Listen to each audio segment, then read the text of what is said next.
Yo, wouldn't this tattoo look sick? What are you, an idiot? That would look horrible. Tattoos stay forever. I'm planning on putting it like right here. You're joking, right? That's gotta be the stupidest idea I've ever heard.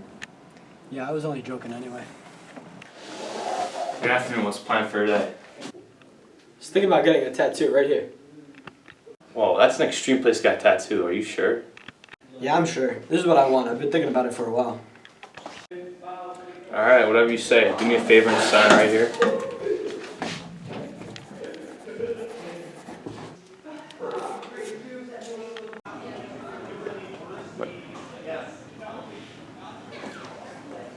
Ready? Why the hell did you get that tattoo? Yeah, bro, what the hell? Oh, that's bad. Nah. Bro, that is not it, bro.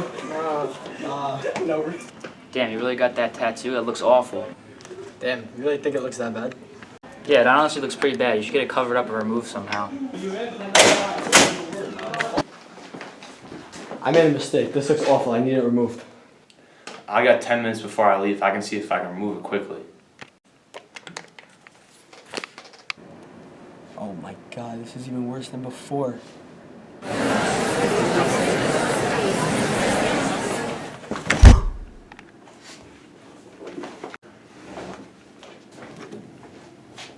Thank God that was only a dream.